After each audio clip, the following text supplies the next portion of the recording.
சுத்த நாமத்திற்கு மகிமை உண்டாவதாக. இந்த காலவேளை உங்கள் அனைவரையும் ஆண்டவராகிய இயேசு கிறிஸ்துவின் இன்ப நாமத்தில் உங்களை அன்போடு வாழ்த்தி வரவேற்கிறேன். விண்துளிகள் வாயிலாக இந்த நாளில் சந்திப்பதிலே மிகுந்த மகிழ்ச்சி அடைகிறேன். வெளிப்படுத்தல் 18:5 வாசிக்கிறோம். அவருடைய பாவம் வானபரியந்தம் எட்டியது, அவருடைய அநியாயங்களை தேவன் நினைவு கூர்ந்தார்.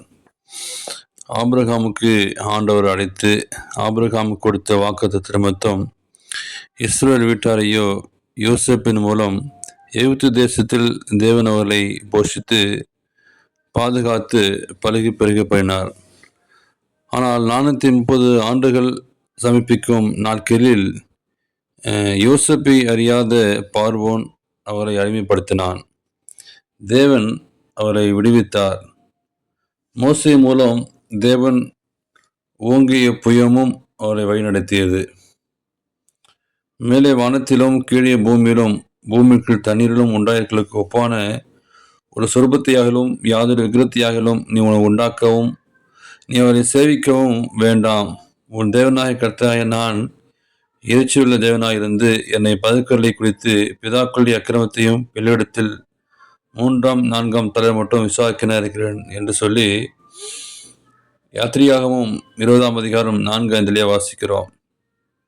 இன்றைக்கு உலக மக்கள் விக்கிரக வணக்கம், மனித வணக்கம், ஆவி மார்க்கம், டார்வினின் பரிணாம கொள்கை போன்றவற்றின் சிக்கி தவிக்கிறார்கள்.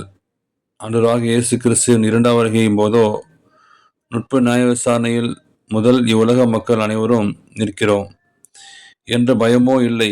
ஆனால் சத்துருவாகிய சாத்தான் இயேசுவின் 2ஆம் வருகையை முழுவதும் நம்பி தன்னுடைய எல்லா வஞ்சகங்களையும் வீசி வயது வித்தியாசம் இல்லாமல் தன் ஆளுகையின் கீழ் சேர்த்து கொண்டிருக்கிறான். எனவே முத்தூதின் 2ஆம் தூதன் உரத்த சத்தமாய் பாபிலோன் மகாநகரம் விழுந்தது என்கிறார். அவருடைய பாவங்களுக்கு உட்படாமலும் அவருக்கு நேரிடும் வாதிகளுக்கு அகப்படாமலும் இருக்கும்படி அதை விட்டு வெளியே வாருங்கள் என்றார்.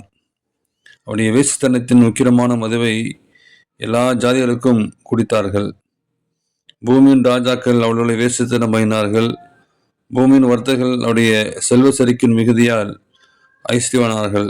கர்த்தரை விட்டு பின்வாங்குகளையும் கர்த்தரை தேடாமலும் அவரை குறித்து விசாரியாமலும் சங்காரம் பண்ணார்கள். அது கர்த்தருடைய பெரிய நாள் சமீபித்திருக்கிறது. அது கிட்டி சேர்த்து மிகவும் தீவிரித்து வருகிறது. பாபிலோனை விட்டு வெளியே வாருங்கள் என்று சொல்லி அழைத்த தேவன், பாபிலோன் என்ற குழப்பமான சிந்தையுடன் இருக்கிறவர்களே, கிறிஸ்துவுக்குள் வாருங்கள், கிறிஸ்து உங்களை வழிநடத்தி செல்வார்.